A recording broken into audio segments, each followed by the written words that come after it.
وزتي مريم بناي قدوس جبريل ملا سلامتا سلام لك كلكم بحنا دنجليخي بسقاخون دنجليخي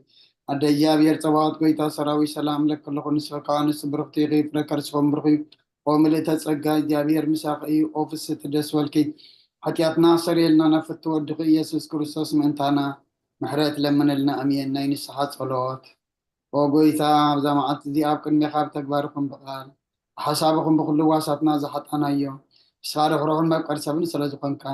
أنت تقدسن كالكات عرقنا حدقلنا وأملاك سلامكم حدر سلام وتيتابنا أبزانا إذا كانت بدنا خاب كل شنكت ناس أكبرنا خاب كل رفعتن خاب كل فتنا سلام كحلونا خانا سلام الأك على أخلنا سجام برهان تمكن حد ودخا ويتنا أملاكنا مدحنا يسكر صوص تبون مسؤول كبرن وداسين قرمان زرلكا معرفة مزغنا وهوت منفس قدسن مسجانا يقباك حج النزل علما آمين آمين وقويتا محرنا محرتك ونابزحلنا واب نفس وكف ساعة جزين اب سماين مدرن بخبس بدلك كريستوس ومن املاخنا بعدنا وحت عقسن بزوح محرتن سنا استمل اكار وهرهن نتوما انا قدام يوم حاتياتنياتات ونتمحر نحات ابن الصحة مليس به وقت كنبر برموت زي تدلي من تصبيهم زلو تسفى سمايات كروخبون كلهم نابدحنا تتعدم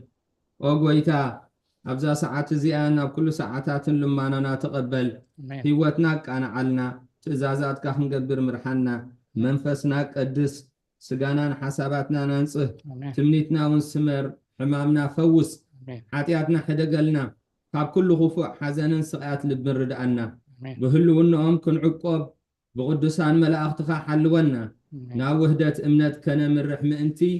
نابت زي مرمرن زي وسنن فلتات كهم بصح عدلنا نسخا نزل عالم بروخي خامو امين آمين امين زبلنا يا ملائكة እግዚአብሔር امين يبلو እግዚአብሔር تصلي صلوت ابزفانو ابومبرو تقبلوا خابيد ملائكته تقبلوا اب سماي زلو محرته وردنا مدر زلو معافي قنططلنا آمين نبل ابونا زب السمايات سمك يقدس ساعات نساء فقد كنت على سماعكم دماء مدريخون عائلة جيرانا لما هبلنا نحن نزبدلنا بدلنا كم تحرقنا لم بدلنا نفسنا احتقلنا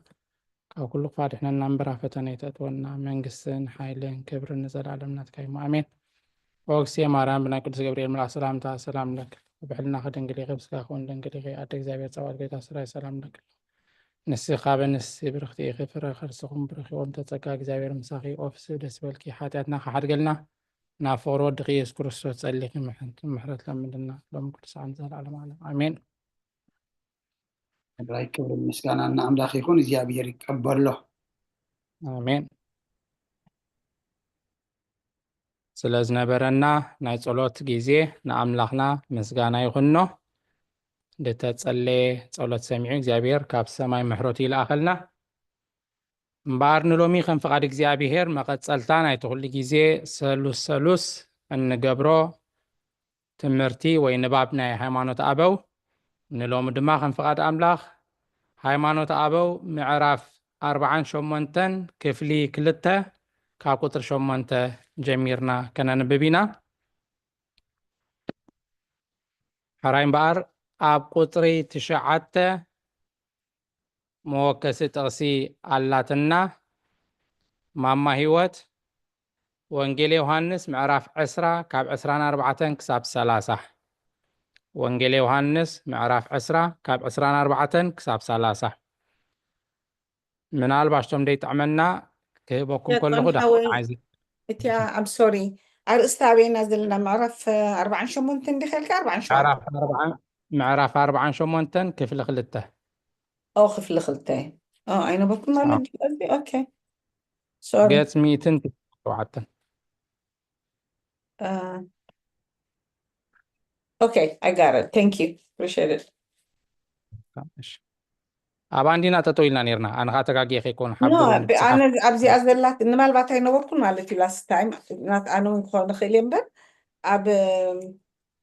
أب كفلي 4 زين 4 شوعتن كفلي 4 هاي ناس 20 شعتن تحوز بالنا مسيلون إنما البعتين نوركم مالتي يعني sorry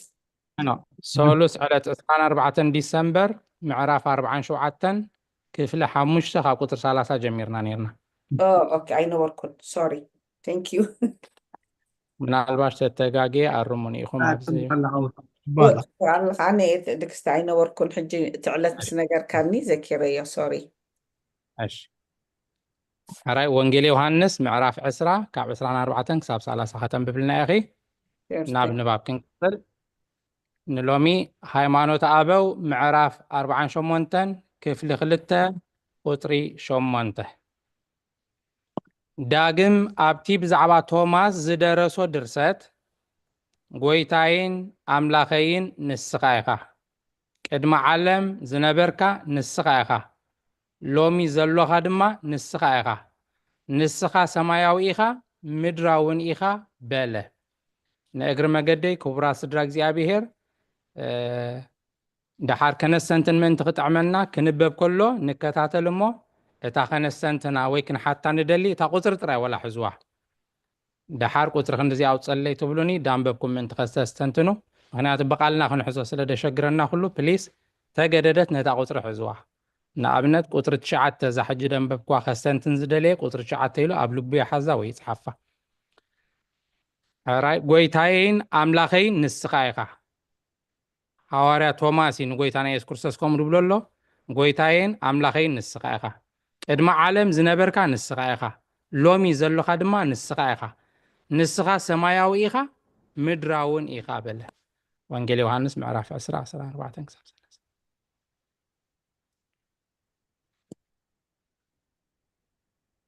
ናባኸ ማማ እሺ ተንኪዩ ዮሃንስ ምዕራፍ 20 ካብ 24 ስጋዕ 20 ስጋዕ 30 ክሳብ 30 ዮኒ እቲ ዲዲሞስ ዝበሃል ቶማስ ሓደ ካብቶም 12 ግና ኢየሱስ ክመጽእ ከሎ ምስኣታቶም ኣይነበረን እቶም ካልኦት ደቂ መዛሙርቲ ከዓ ንጎይታ ርኢናዮ በልዎ ንሱ ግን ኣሰርቲ ሽንካር ኣብ ኢዱ እቲ ዘይረኣኹ ኣይፅብዕን ኣፃብዒት ድማ ኣብቲ ሽንካሮ እንተ ዘእተኹ ኣብ ጎኑ እውን ኢደይ እንተ ዘእተኹስ ኣይኣምንን ይበሎ ድሕሪ 8 መዓልቲ ከዓ እቶም ደቂ መዛሙርቱ ከዓ ብሓድሽ ኣብ ውሽጢ ነበሩ ቶማስ እውን ምስኣታቶም ነበረ ማዕፆ ተሸጊሩ ከሎ ኢየሱስ መፀ ኣብ ማእኸሎም ደው ኢሉ እውን ሰላም ንዓኻትኩም ይኹን በሎም ድሓር ከዓ ንቶማስ ኣፃብዕኻ ናብዚ ኣምፅእ ናእዳዊ እውን ርአ ኢድካ ከዓ ናብዚ ኣምፅእ እሞ ናብ ጎድነይ ኣእትዎ ኣማኒ እምበር ዘይኣማኒ ኣይትኹን በሎ ቶማስ መሊሱ ከዓ ጎይታይ ኣምላኸይን በሎ ኢየሱስ ሳላ ዝረኣኻኒ ኢኻ ዝኣመንካ እቶም ከይረኣዩ ንዝኣምኑ ብፁዓን እዮም በሎ ኢየሱስ ድማ በዚ መፅሓፍ እዚ ዘይተፃሕፈ ካልእ ብዙሕ ተኣምራት ኣብ ቅድሚ ደቂ መዛሙርቱ ገበረ ኣሜን በ30 ሓደ ክንከንብበሊ ዋላስ እሺ ትወዳእ ሕራይ እወኒ ግናኸ ኢየሱስ ንሱ ክርስቶስ ወዲ ኣምላኽ ምዃኑ ምእንቲ ከኣምኑ ኣሚንኩም እውን ብስሙ ህይወት ክትረኽቡ እዩ እዚ እተፃሕፈ በለ ኣሜን ኣሌወ ተስማዓልና ቀፂልና ናብ ክፍሊ 3 ንሰግር ኣለና ኣብ ክፍሊ 3 ቁጥሪ 12 ሓንቲ ንባብ ኣላትና ምናልባሽ ድሒርኩም ደኣተኹም ዘየንበብኩም ተሃሊኹም ድምፂ ግበሩለይ ፈደይ ኮይኑ ካብ ድሕሪት ተመሊሰ ዶክተር ፅጋቡ ነፃ እንተሃሊኻ ወንጌል ዮሃንስ ምዕራፍ 10 ካብ ቁጥሪ 14 ክሳብ 30 ከተንብበልና ኢኻ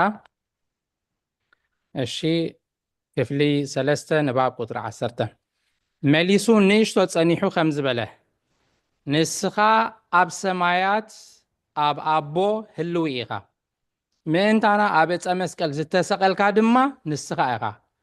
ዓለም ከይተፈጥረ ኣብ መንበር መንግስቲ ንቡር ኢኻ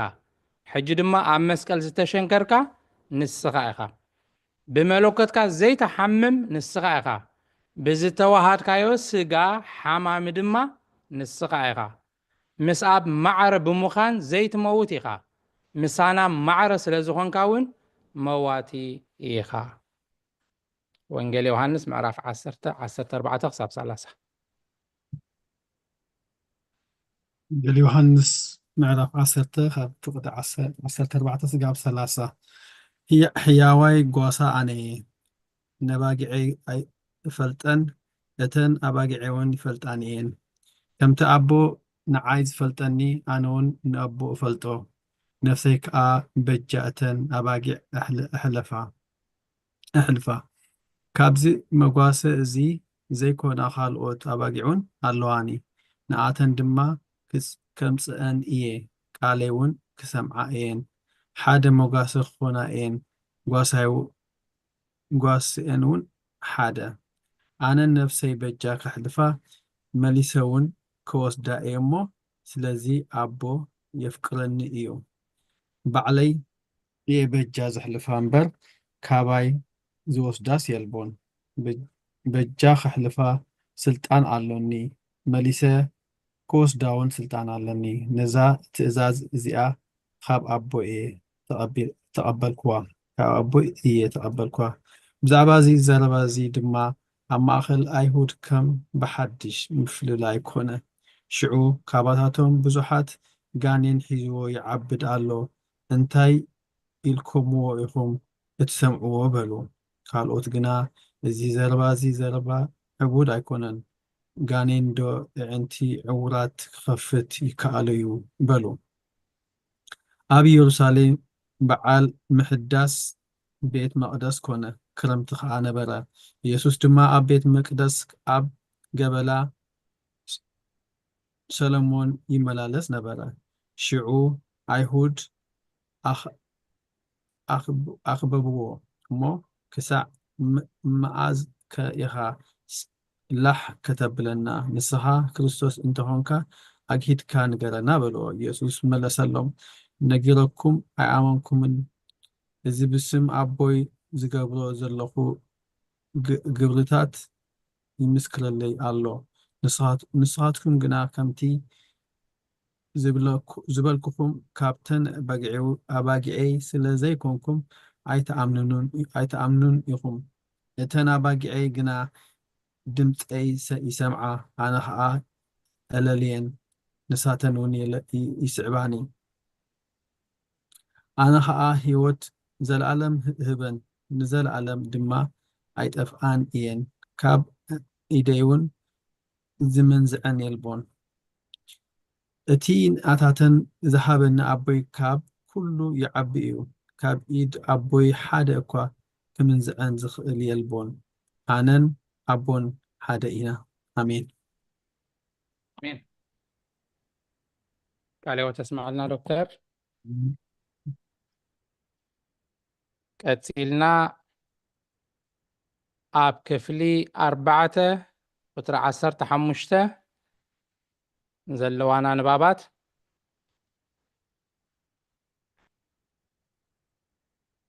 መምህር ትምኒት ነፃ እንተሃሊኺ ድምፂ ግበርለይ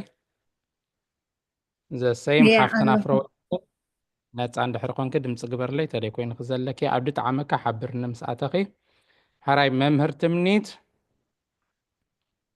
ትንቢት ኢሳይያስ ምዕራፍ 29 ቁጥሪ 11 ሓንቲ ጥቕስያ ማማ ብረይ ካልአይቲ መልእክቲ ጳውሎስ ናብ ሰብ ቆሮንጦስ ምዕራፍ 1 ቁጥሪ 12 ሓንቲ ቁፅሪ እዚኣ እውን ማማ ሙሉ ዘሰይም ካልአይቲ መልእክቲ ጳውሎስ ናብ ሰብ ቆሮንጦስ ምዕራፍ 10 ካብ 3 ክሳብ 7 ንባብ ቁጥሪ 13 ንስኻ ኣብ መቃብር ንስኻ ድማ ኣብ ኪሩቤል ትነብር ምስ ሙታት ኣብ መቃብር ከለኻ በኣኻ ህይወት ተዋህበ ኣሜን ምስ ሙታት ዝነበርካ ንስኻ ኢኻ ንሙታት ትንሣኤ ዝሃብካ ድማ ንስኻ ኢኻ ንስኻ ምስ ኣብን ምስ መንፈስ ቅዱስን ብኩሉ ዘመናት ህልው ኢኻ ሰለስተ መዓልቲ ሙት ዝኾንካ ድማ ንስኻ ኢኻ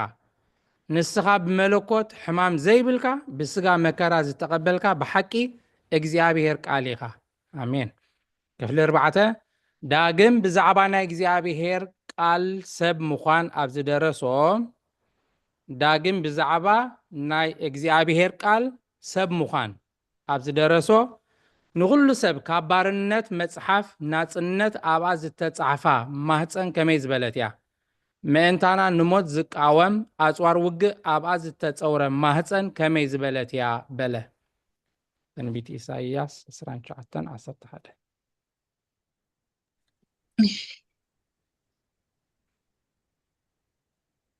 ኩሉ ራእይ ከም ቃላት ሕቱም መጽሓፍ ኮይኑልኩም ኣሎ ንሓደ ንባብ ዝፈልጥ እንካስከ እዚ ኣንብብ ኢሎም እንተሃብዎ ንሱ ከዓ ሕቱም እሞ ኣይኮነለይን ኢሉ ይምለስ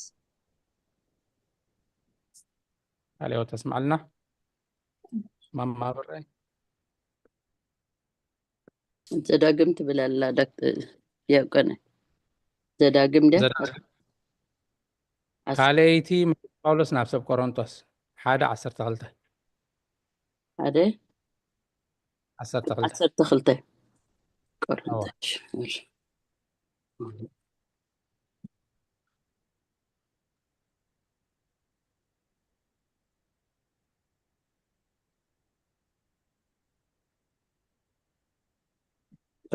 بس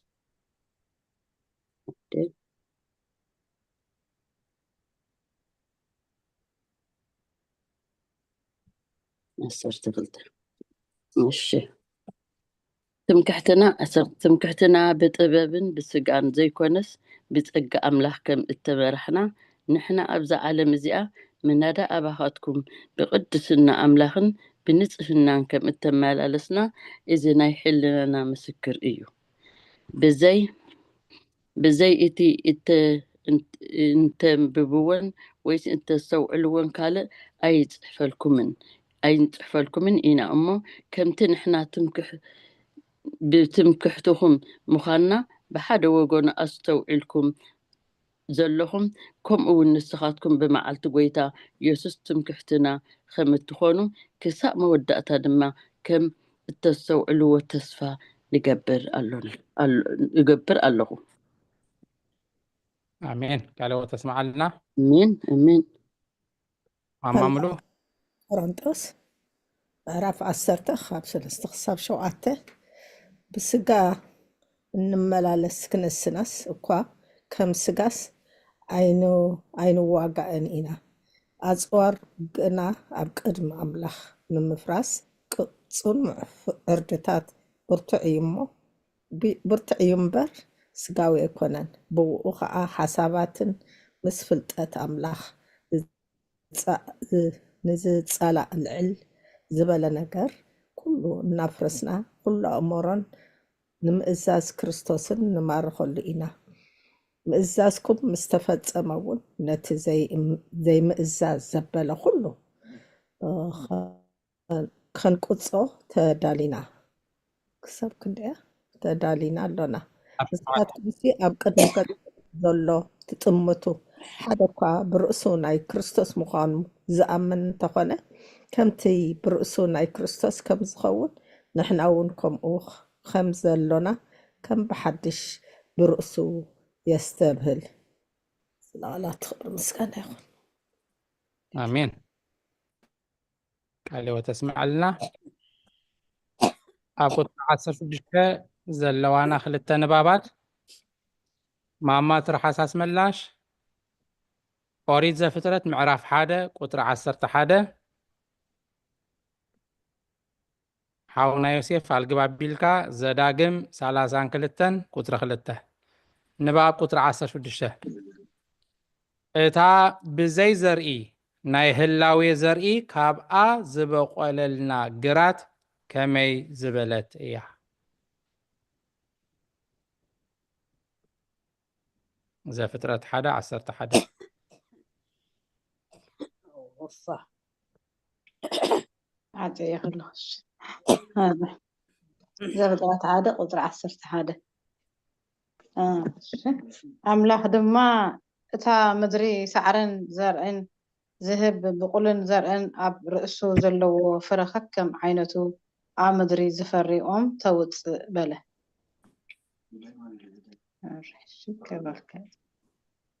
على تسمعنا زداقم سراسان كلته كلتان قدر خلت كلته زداقم معراف 32 قصر غلطة تمرتي كم زناب يخافي زرباي كعا كم زعزع يورد كم تغمي أب لعلي لملم كم برتوع زناب أب لعلي سعري هكا على تسمعنا هو قطر خلطة حراي أو قطر 17 زلوان باباتنا مع مارزنت أوريزة فترة معراف 14 قطر 18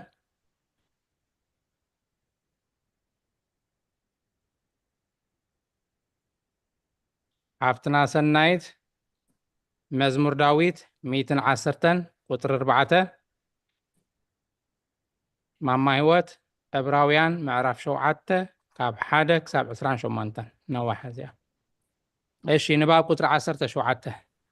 እግዚአብሔር ኣብኣ ካህን ዝኾነላ መቕደስ ከመይ ዝበለት እያ ካብ ህላዌኡ ኣይተለወጠን እንታይ ደኣ ከም ሽመት መልከጼዴቅ ብምሕረቱ ክህነት ለበሰ ኣሜን ዘፍጥረት ምዕራፍ 14 ቁጥሪ 18 መልከ ጻዲቅ ንጉስ ሳሌም ድማ ንሱ ከዓ ካህን ልዑል ኣምላኽ እንጌራን ወይንን ኣምፀየ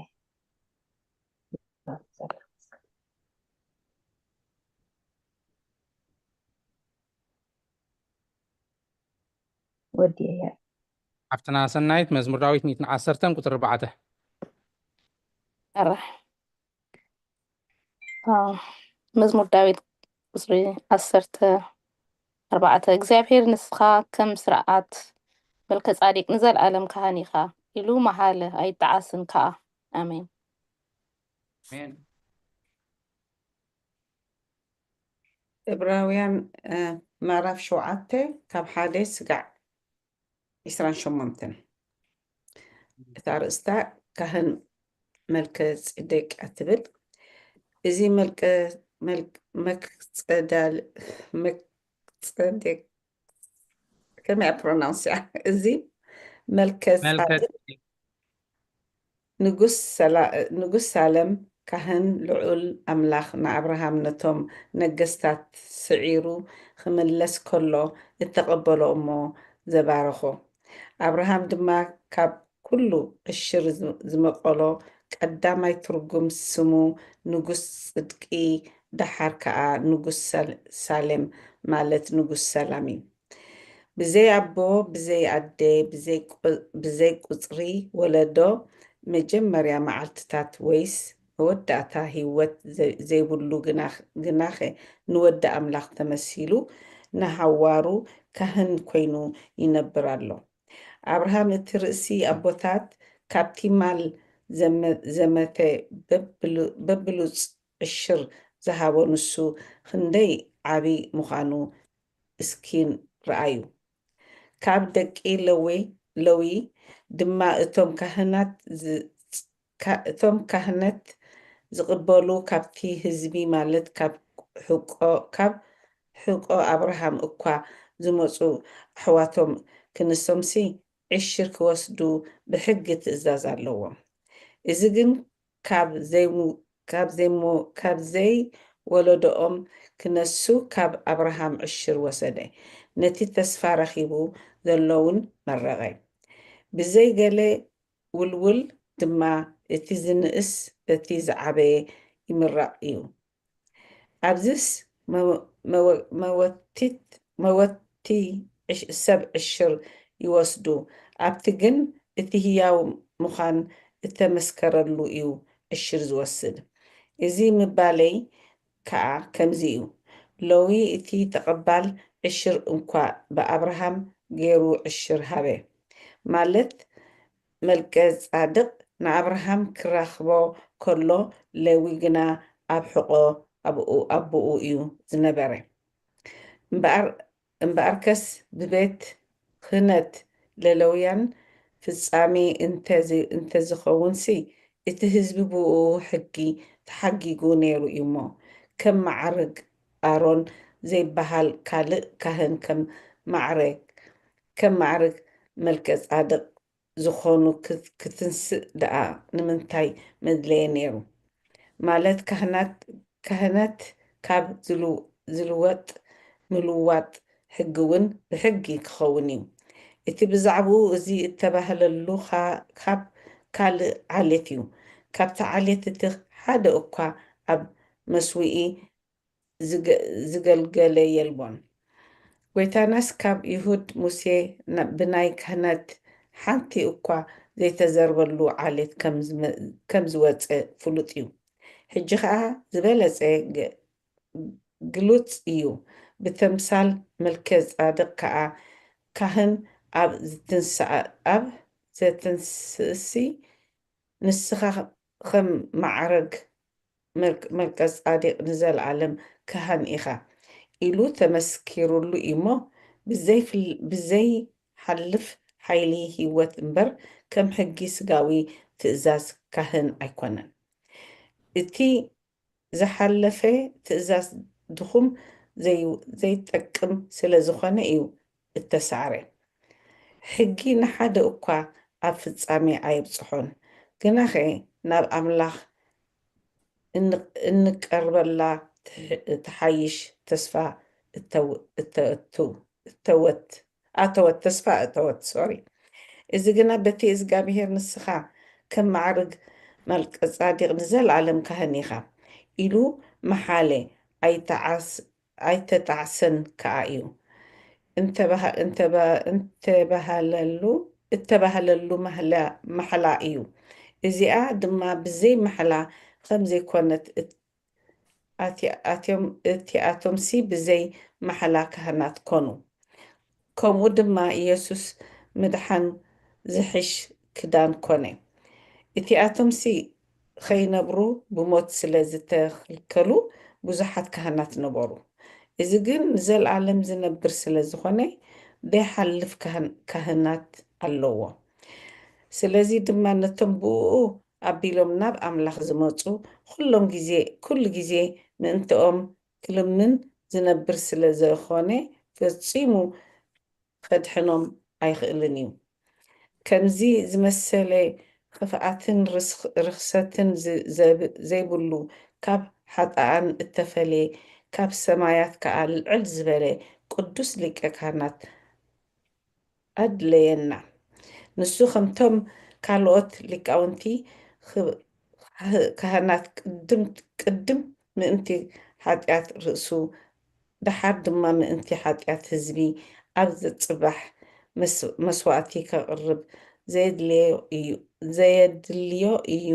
እሞ ርእሱ ንመስዋእቲ ምስ ወፈየ ሓንሳእ ንሓዋሩ ገበሮ።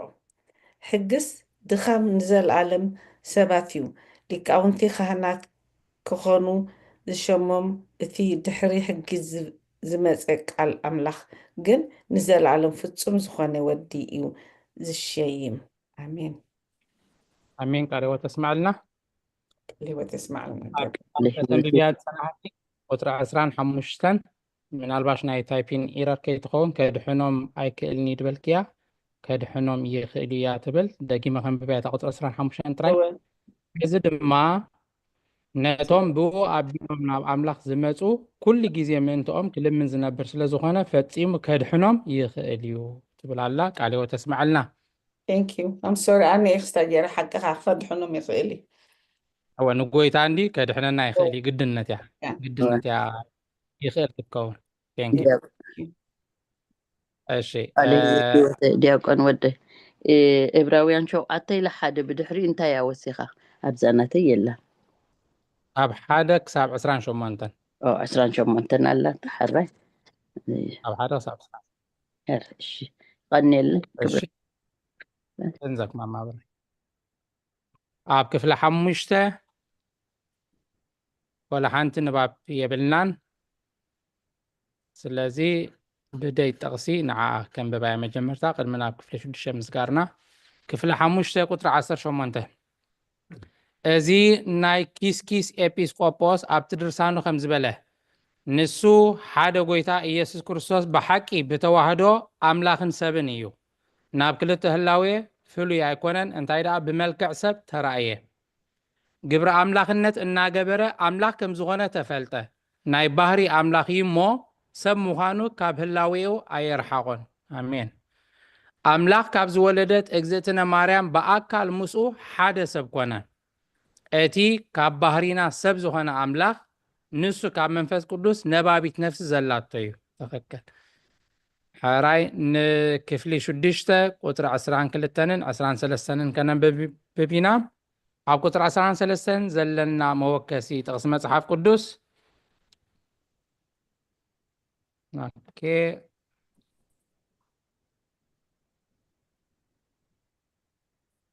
ዶክተር ጽጋብ ነፃ እንተሃሊኻ ወንጌል ዮሃንስ ምዕራፍ 1 ካብ 1 ክሳብ 14 ኣላትካ እሺ ሓወይ ማእዛት የለኹ ብሩህ ምሸት ምስየና እሺ በል ንዓኺ ክትወስድያ ወንጌል ዮሃንስ ምዕራፍ 1 ካብ 1 ክሳብ 14 ወንጌል ዮሃንስ ምዕራፍ 1 ካብ 1 ክሳብ 14 ከተንብብልና ኢኺ ንባብ ቁጥሪ 22 እዚ ቅዱስ ኤራቅሊስ ናብ ኣርማንያ ኣብ ዝፀሓፎ መልእኽቱ ዳግም ከም ዝበለ እግዚአብሔር ቃል ብሓቂ ሰብ ኮነ እግዚአብሔር ቃል ብሓቂ ሰብ ኮነ ህላዌኡ ግና ኣይለወጠን ኣይሓደገን እንታይ ደኣ ኣምላኽ ክነሱ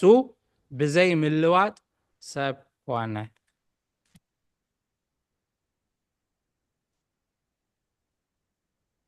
እሺ ማማ ማእዛ ወንጌል ዮሃንስ ካብ 1 እስካብ 14 ኦኬ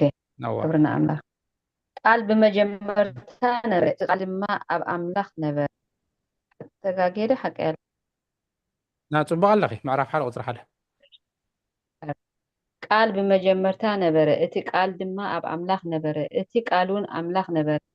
እዚ ብመጀመርታ ኣብ ኣምላኽ ነበረ ብኡ ኩሉ ኾነ ካብቲ ዝኾነ ዘበለ ድማ ብዘይ ብኡ ዝኾነ የልቦ ህይወት ኣብኡ ነበረት እታ ህይወት ከዓ ብርሃን ሰብ ነበረት ብርሃን እውን ኣብ ጸልማት የብርህ ጸልማት ግና ኣይሓዙ ዮሃንስ ዝስሙ ሰብኣይ ካብ ኣምላኽ ተላኢኹ ተንስአ ኩሎም ብኡ ናብ እምነት ምእንቲ ክበጽሑ ብዛዕባ ብርሃን ክምስክር ንሱ ንምስክር መጽ ብዛዕባ ብርሃን ደኣ ክምስክር መጽ እምበር ንሱስ ብርሃን ኣይነበረ እቲ ንነፍስ ወከፍ ሰብ ዘብርህ ብርሃን ሓቂ ናብ ዓለም ይመጽእ ነበረ ኣብ ዓለም ነበረ ዓለም እውን ብኡ ኾነት ዓለም ግና ኣይፈለጠቶም ናብቶም ናቱ መጸ እቶም ናቱ ከዓ ኣይተቐበልዎ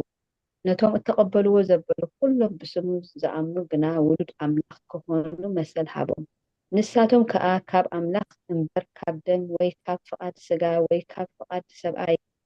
ዘይተወለዱ እዮም እቲ ቃል ስጋ ኾነ ጸጋን ሓቅን መሊእዎ ከዓ ናባና ሓደ ክብረቱ ድማ ከም ክብሪ ናይቲ ሓደ ወዱ ነብኡ ርኤና ኣሜን ኣሜን ዲያቆን ሓው ኣሜን ቃል ሕይወት ተስማዕልና ኣሜን ኣብ ቁጥሪ 14 ክልተ ንባባት ኣለዋና ዶክተር ጽጋብ መልእክቲ ጳውሎስ ናብ ሰብ ቆላሲስ ምዕራፍ 2 ካብ 13 ክሳብ 16 መምህር ትምኒት ዕብራውያን ምዕራፍ 2 ካብ 5 ክሳብ 15 ንባብ ቁጥሪ 14 ኣብ ልዕሊ ደቂ ሰብ ዝነበረ ዕዳ ከፈለ ከም ሰብ ምእንተኣቶም ሞተ ብገዛእ ደሙ ከዓ በጃ ኮኖም ነቲ ስልጣን ሞት ዝነበሮ ንሱ እውን ዲያብሎስ ስዒሩ ተንስአ ኣሜን ቆላሲስ 2 ዶክተር ጽጋብ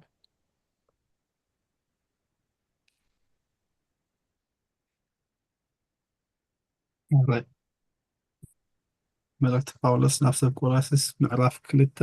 ፍቅዲ 1 ጽጋብ ካብ 16 ክሳብ 16 ንብዘሎ ኣበሳና ይቕረ ኢሉ ኣበሳኹም ብዘይ ግዝረት ስጋኹምን ሞይትኩም ንዝነበርኩም ንኣኻትኩምን ምስኡ ሕያዋን ገበረኩም ነቲ ብሕጋጋት ዝቀወመናን ዝኣብሰናን ዝነበረ ብኢድ እተጻሕፈ ጽሕፈት ዕዳ ደምሲሱ ከዓ ንኡ ኣብ መስቀል ተሸንኪሩ ካብ ማእኸል ኣርሓቆ ነቶም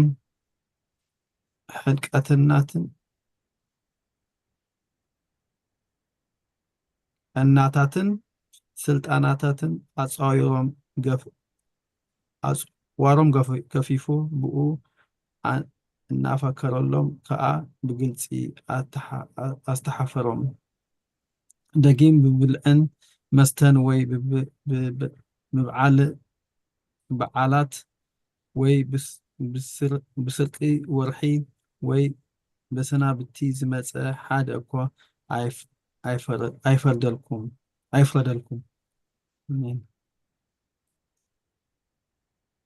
ቃልዎ ተስማዓልና ዕብራውያን 2:5-15 መምህር ትምኒት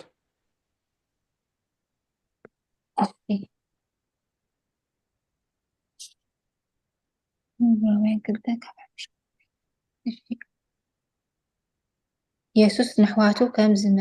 ዝመሰለ ነታ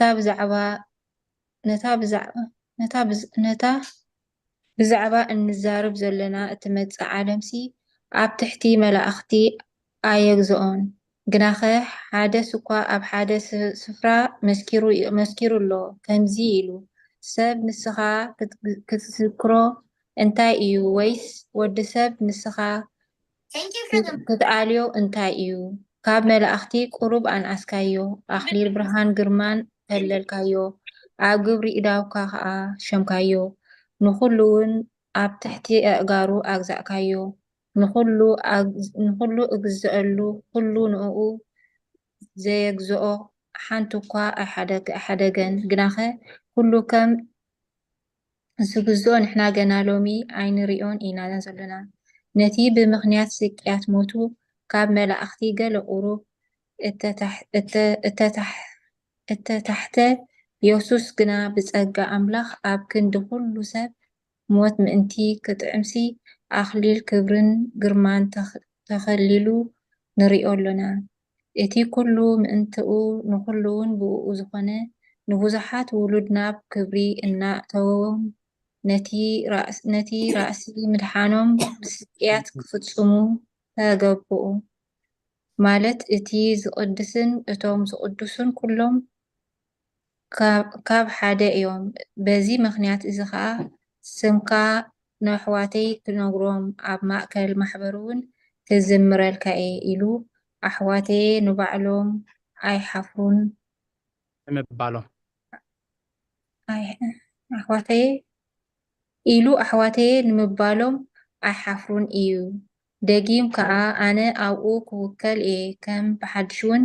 እኒኹ ኣነን እቶም ኣምላኽ ዝሃበኒ ውሉድን ይብል። እምበኣርሲ ብሓቂ ንዘርኢ ኣብርሃም ኣልዓሎ እምበር ንመላእኽቲ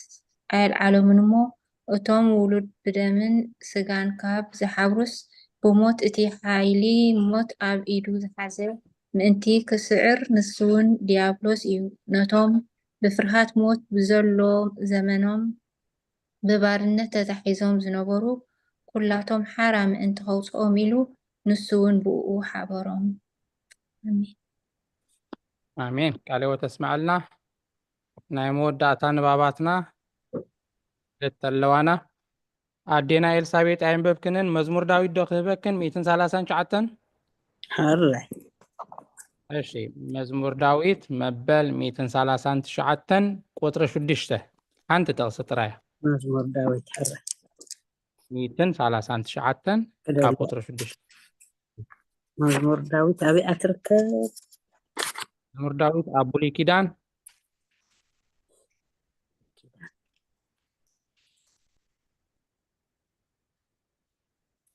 ሓራይ ማማብረይ መጽሓፈ ኢዮብ ምዕራፍ 4 ካብ ቁጥሪ 1 ክሳብ ቁጥሪ 4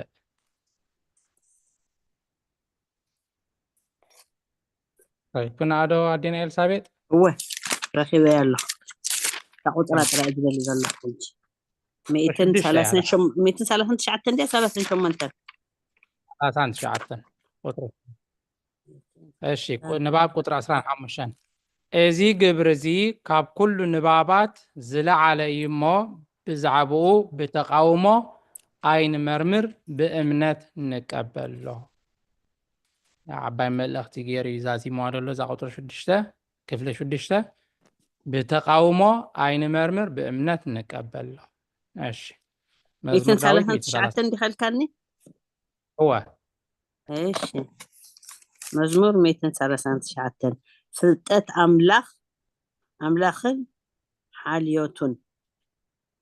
ኦ እግዚአብሔር ሰምዐን ደልኻ هو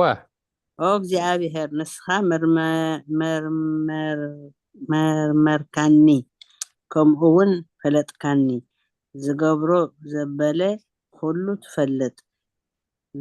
ንሓሳበይ ካብ ርሑቕ ተስተውዕሎ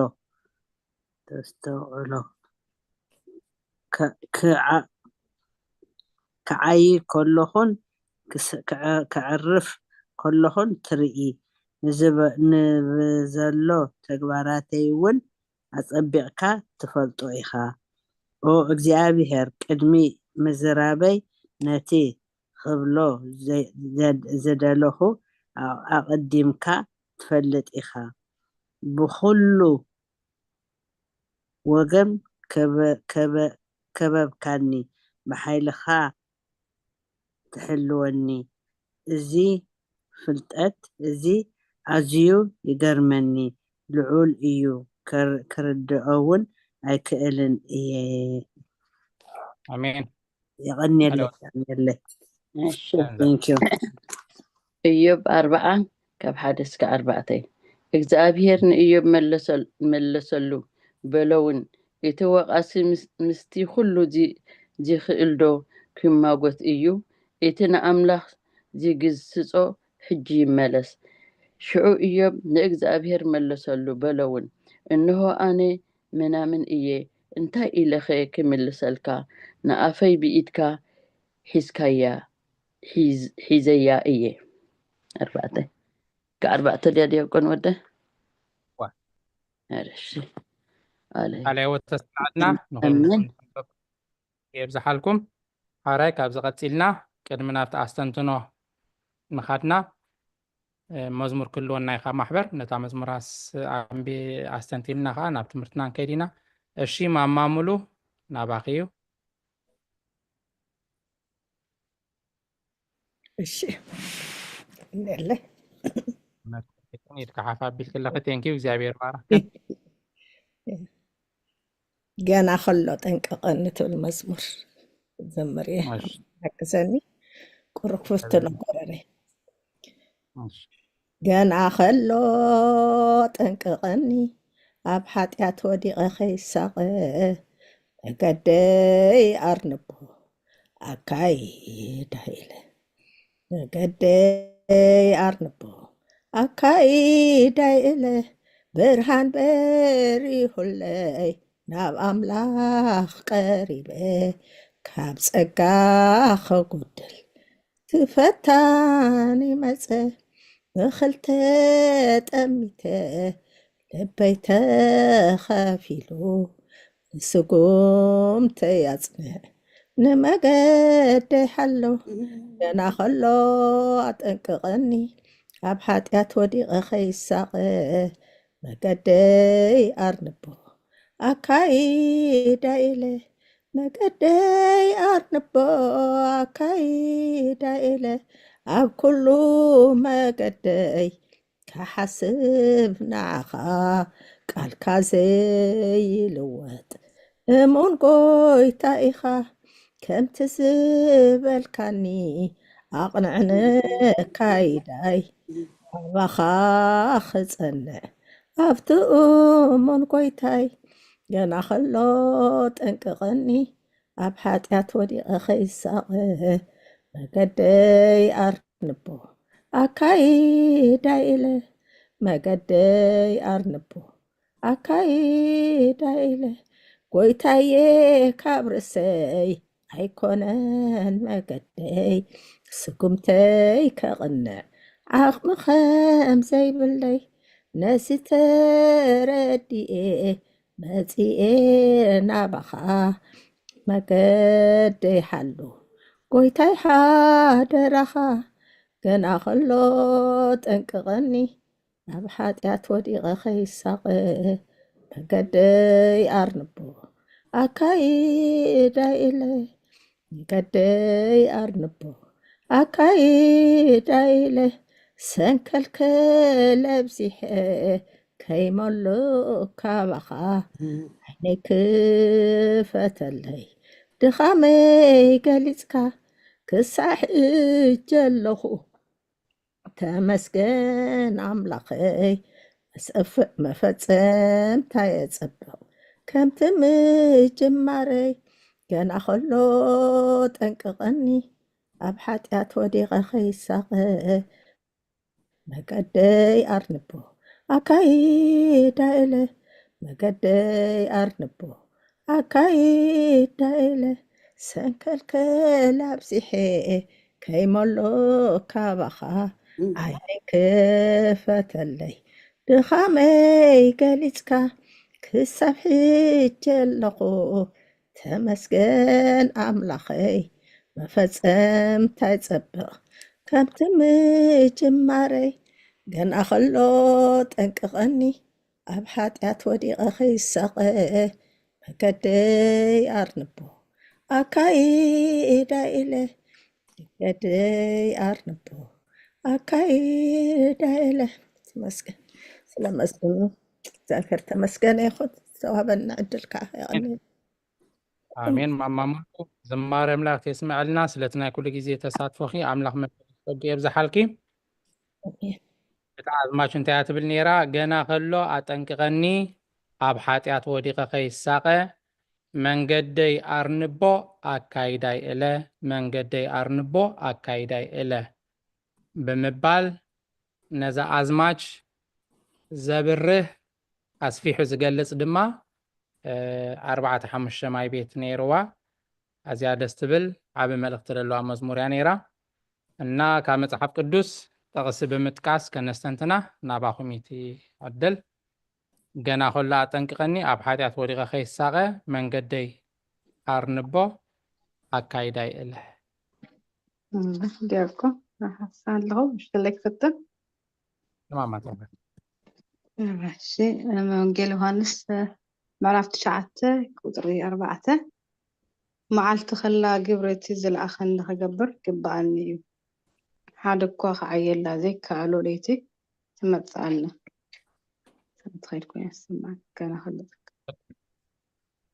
ማማ ተርሓስ ቃልዎ ተስማዕልና ወንጌል ዮሃንስ ምዕራፍ 9 ቁጥሪ 4 ነታ ገና ኸሎ ኣጠንቅቐኒ እትብል ጽቡቕ ጌራ ትገልጻ ቃልዎ ተስማዕልና እሺ ካልእ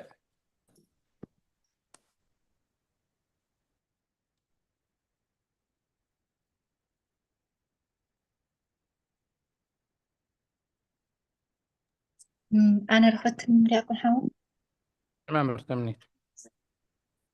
ኣብ መዝሙር ዳዊት ምዕራፍ 17 ቁፅሪ 5 ኢልካ ስጉምተይ ኣብ ኣሰርካ ኣእጋረይ ሰንከልከል ኣይበላን ወ ኣምላኽ ትምልሰለይ ኢኻ እሞ ኣጽናዕካ እፅዋዓካ እዝንኻ ናባይ ኣድንን ንዘረባይ ጽንበሎ ነቶም ካብ ተጻረርቶም ኣባኻ ዝዕቆቡ ንስኻ ብየማና ኢድካ እተናግፎም እቲ ዘደንቕ ሳህልኻ ኣርእዮም ምስኣት ኸይድ ኮይነ ትሰምዕ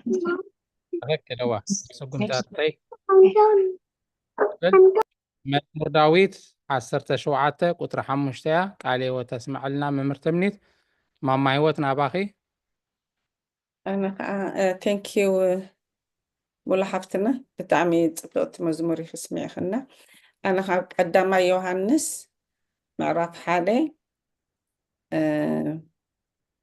ካብ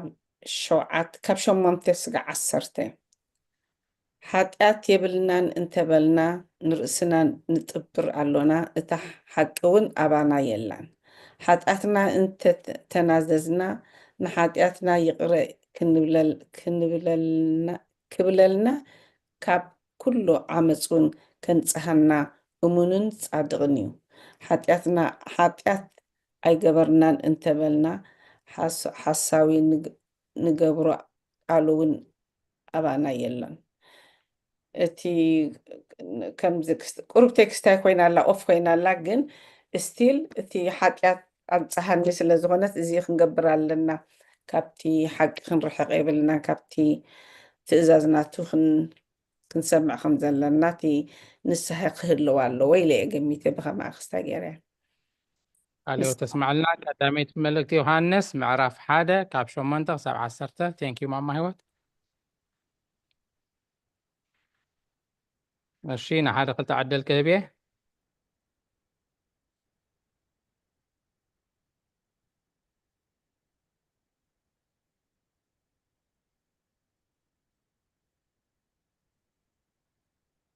حرك ساب تحسبوا أنا دما مزمور داويت 31 قطر 3 إنباين عرين السخاء خامو سلسم كالكا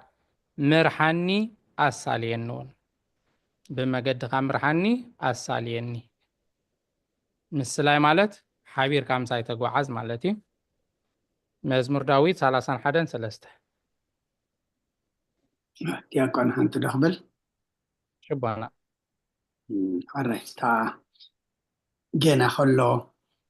أتنقني تبل مخفتي نايتا مزمور عند حراس سباحلنا لدما እግዚአብሔር አጠንቅቀና እዩ ኣብ ወንጌል ዮሐንስ ምዕራፍ 15 ቁጥር 12 ኣነ መጽየ እንተ ዘይነግሮም ኃጢአት ኣይምኾኖምን ነይሩ ሕጂ ግና ንኃጢአቶም ምኽንያት የብሎምን تفكر قال معلنا بونا وانجيل يوحنس معرف 15 قطري 22 وانجيل يوحنس 15 22 مولو خالخو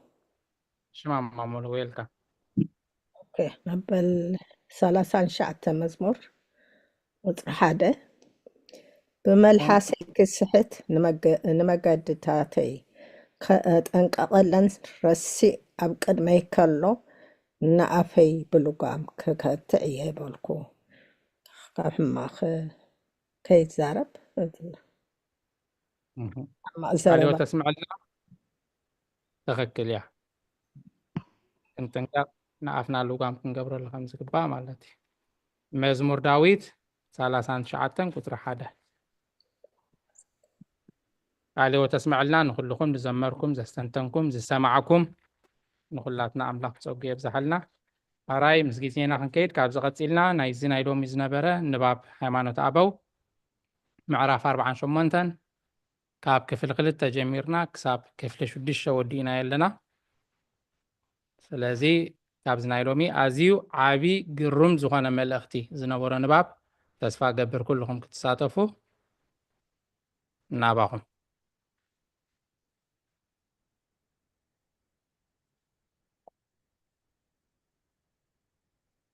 ጊዜና እንጠቀመላ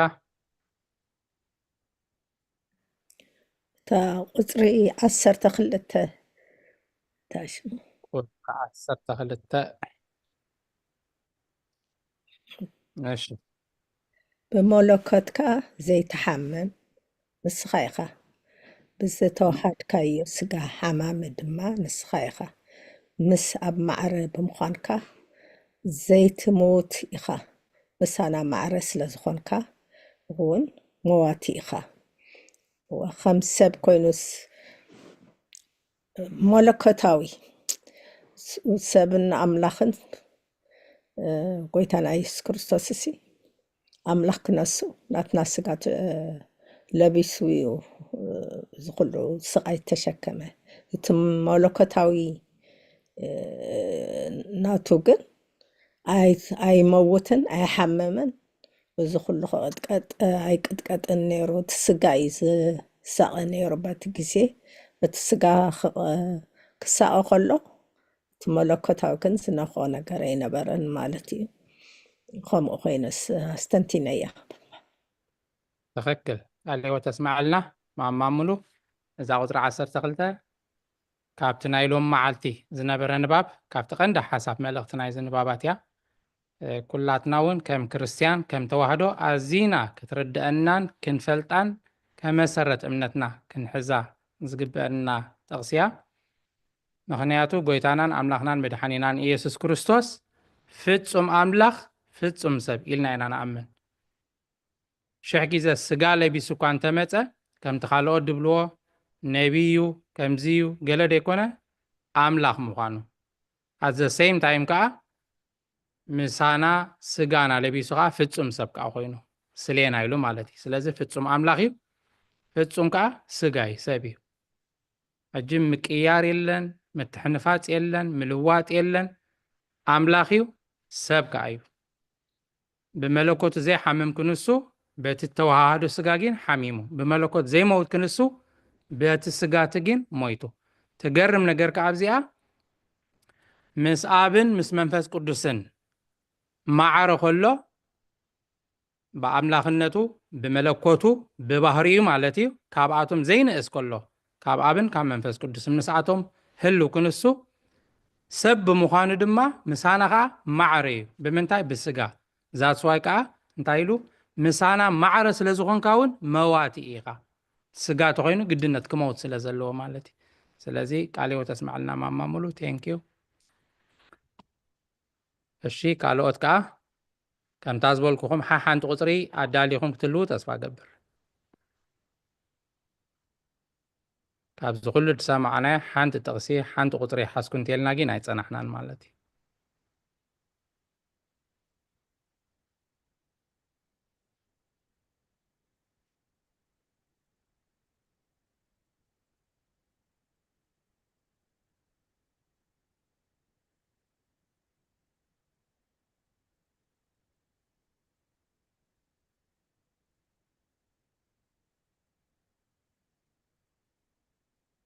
ኣይፀናሕናን ዲና ብፍላይ እቶም ካብ መጀመርታ ዝነበርኩም እቶም ገለ እኳ ድሓን ሓሊፍና ገለ ከይትብሉ ሕጂ እውን ካብ ስክሪን ከተንብቡ ትኽእሉ ኢኹም ቅልል ዝበለ ትግርኛ ሃይማኖት ኣቦ ተፃሒፍልና ደሎ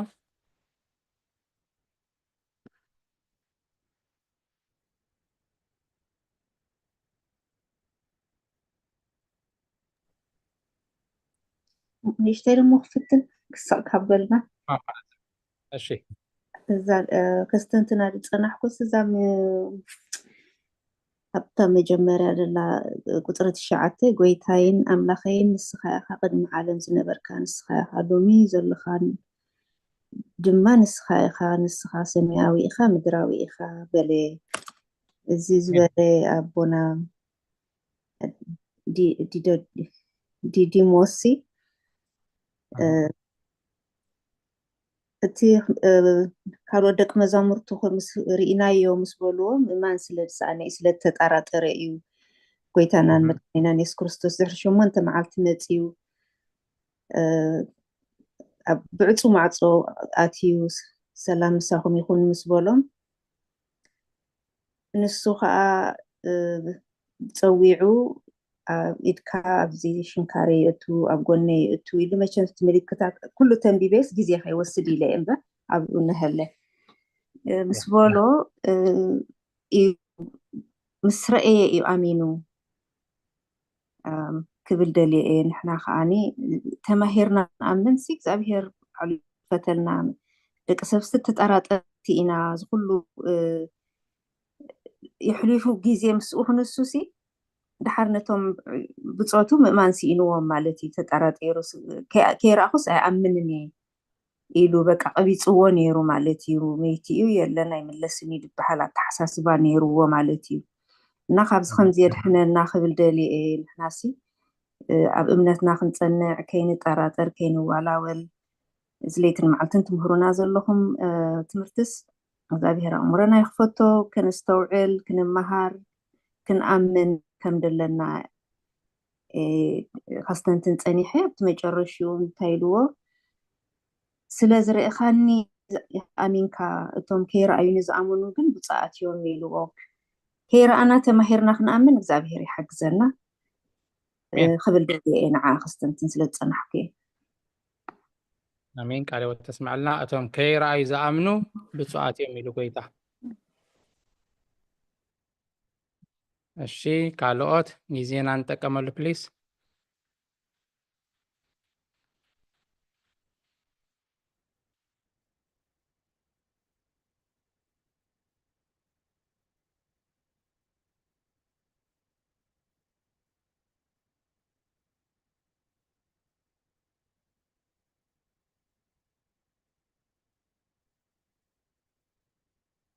بدي تردينا خا حتى نحتاج عبوتات عمون قنا سلسلوكم باللسلنا يوم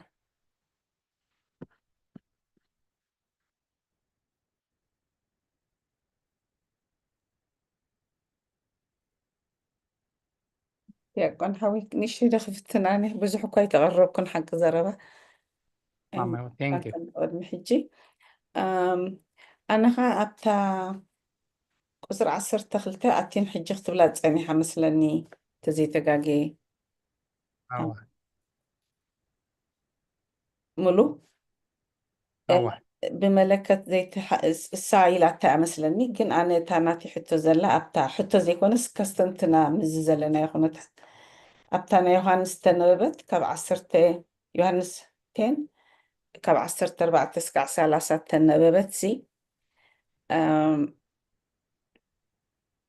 أبتاش 10 شعاتسي انت عطسن هذا أدفعي يالله مسلتي أبتا 10 شعاتسي كاب موغوست let me get it first before I say something أبتا 10 شعاتسي كاب زي موغوست زي كوني خالوقت أباقعون اللواني نعتا تندما خنصاني قاليون كسمع ين حادة موغوس كخونا ين غواسي انوين حادة موغوس كخونا ين غواسي انوين حادة موغواسة موغاسي واحد تقرينيا برتعي حادة موغاسي كخونا ين غواسي انوين حادة ين اتيا خلا بملئتا تنببت ناي غواسا خميجيرو كم دول اعتبل زي اقل كستنتنا خلخو أبني ريفرنس ناتوين أبني إسياس معرف 16 شمنتوين إتنتهم فح إلهم زلو إسرائيل زأخخب إزقابهر أملخ أبرئسيتهم أكوبات كالوتون كبيه يبلعلو زياسي مزنا حجز لنا يوم كل جزء مسؤول يستخدم بلو دلي بتعم فحلنا ينزل لنا كمني أملخ بيت السبسي بتعمي أب حدهم كون زقباناي جن كوينو كم تبصحف زلا أب تجزي توين نعمل صار روز نورو كمينا خوين نازل لنا موزيات مصر أخواتا ريفرنسنا تاسي أملاخ أي كرس عناني نحنا ترينا بون قرب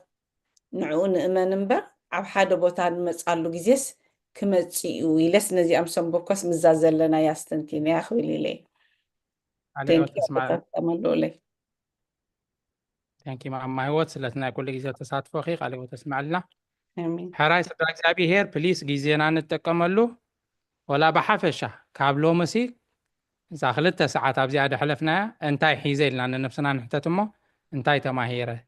الناس أنا لومي زي أن تماهيرة كنبل كنك إلا لنا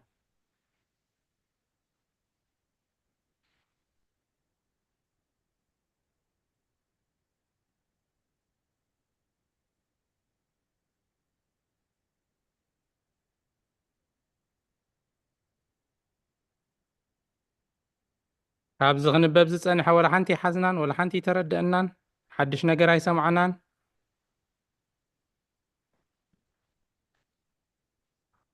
እሺ ክትሓስቡ ዕድል ክህበኩም እየ ኣነ ሕልፍ ዳበልኩ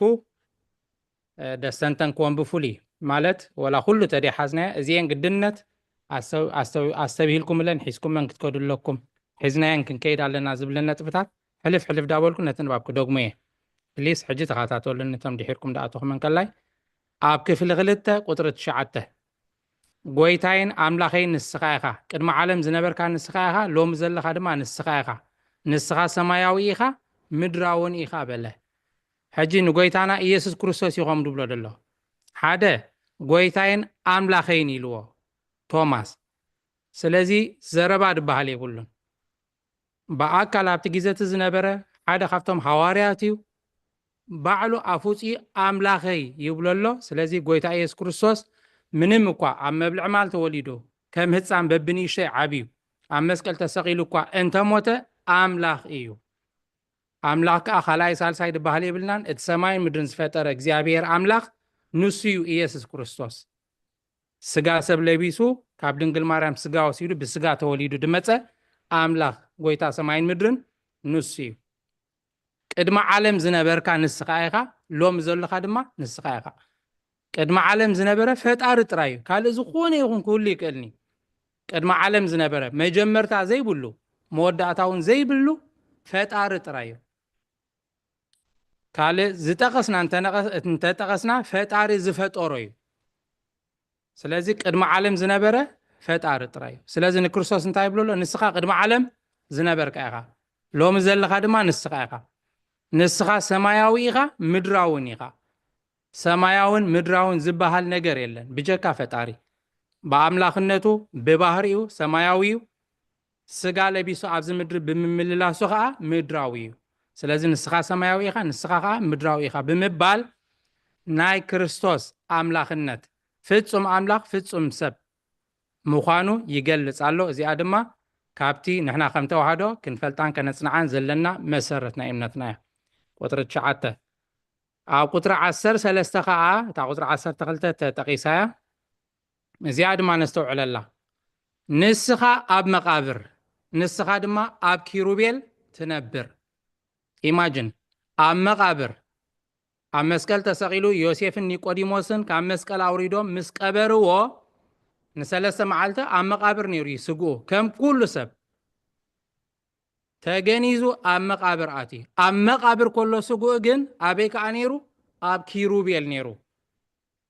ኣብቲ ሰማያዊ ዝፋኑ ኣላፍ መላእክቲ ቅዱስ ቅዱስ እናበሉ ፍግም ኢሎም ዝሰግድሉ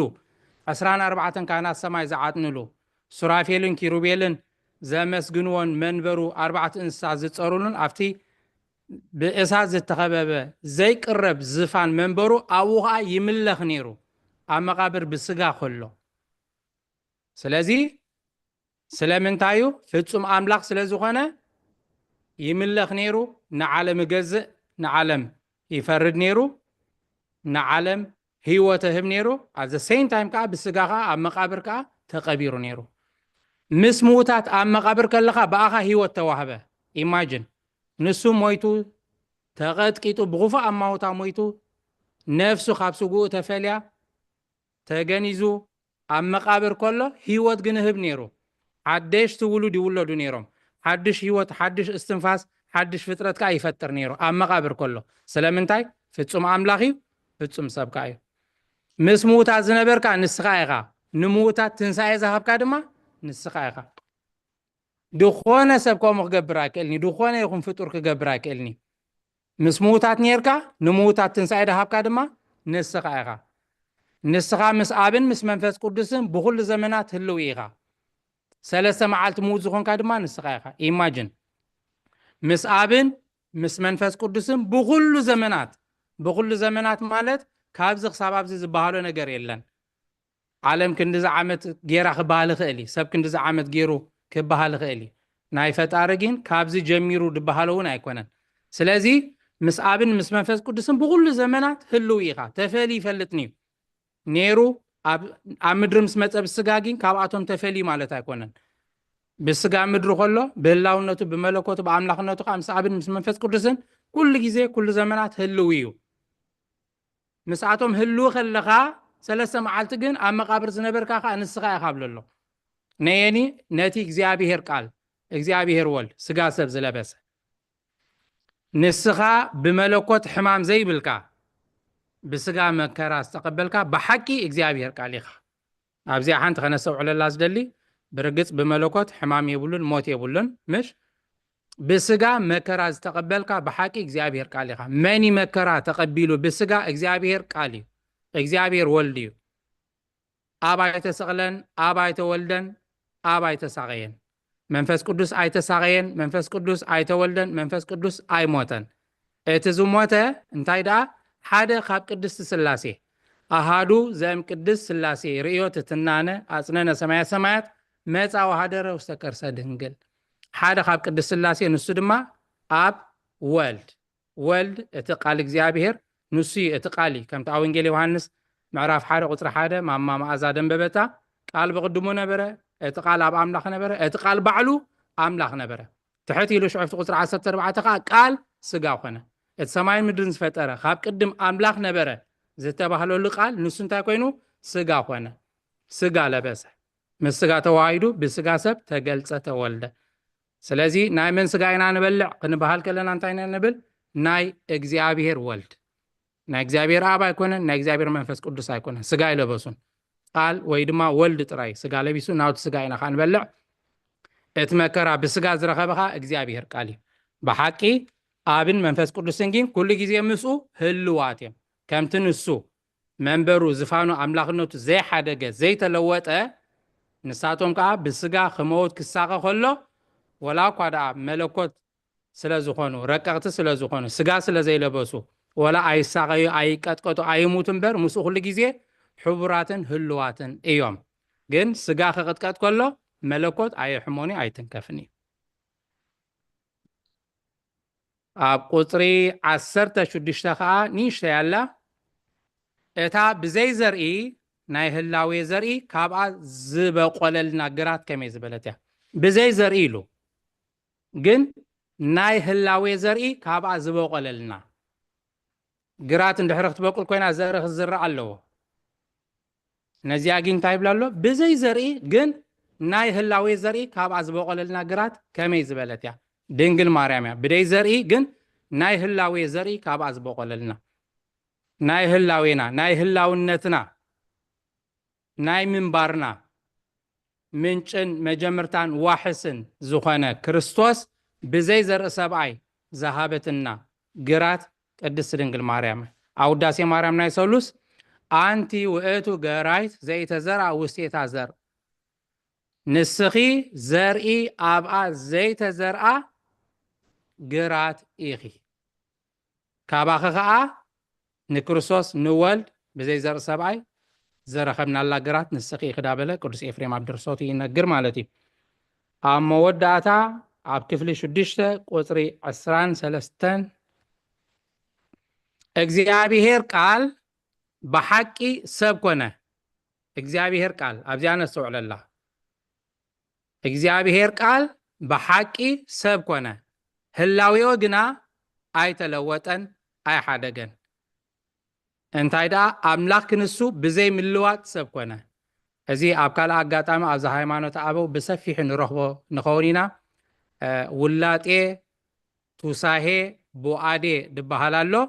እዚ ውላጤ ምልዋጥ ማለት እዩ። ካብ ኣምላኽሲ ናብ ሰብ ምቕያር መለኮት ሓዲካ ናይ መለኮት ባህሪ ሓዲካ ናይ ስጋ ባህሪ ምልባስ ቱሳሄኻ ምትሕዋስ ማለት እዩ። እታ ቡኣዴ ከዓ ካልእ ምዃን ማለት እዩ። ስለዚ ከምኡ ኢልና ይንኣምን ኢና ንሕና። ስለዚ ከዓ ብዘይ ምልዋጥ ሰብ ኮነ። እግዚኣብሔር ቃል ሰብ ክኸውን ከሎ ተለዊጡ ይኮነን። ካብ ቃል ናብ ስጋ ይኮነን ተለዊጡ። ኣምላኽነቱ መለኮትነቱ ሓዲጉ ይኮነን ናብ ስጋ ተቐይሩ። እንታይ ደኣ ህላዌኡ ኣይለወጠን ኣይሓደገን። እንታይ ደኣ ኣምላኽ ክነሱ ብዘይ ምልዋጥ ሰብ ኮነ። ኣምላኽ ክነሱ ኣምላኽነቱ ከይሓደገ ኣምላኽ ክነሱ ሰብ ኮነ። ኣምላኽ ከሎ ማለት እዩ። ከም ቀደሙ ፈጣሪ ኣምላኽ ከሎ ኣዘ ሴም ታይም ከዓ ሰብ ኣትሊስት ሕጂ ቁሩብ ነዚአን ከተስተንትንዎን ተስፋ ገብር ዘረባን ውሒ ቅሬታ ስቕስቕ ስለ ዝበልኩም እየ 7:20 ኮይኑሎ 20 ደቂቃ ኣላትና ንእሽተይ ዕድል ክህብ እየ። ኣቦና ኣቤ መልኣከ ሰላም መደምደምታ ገይሮም ጸሎት ክገብሩልና እዮም ሽዑ።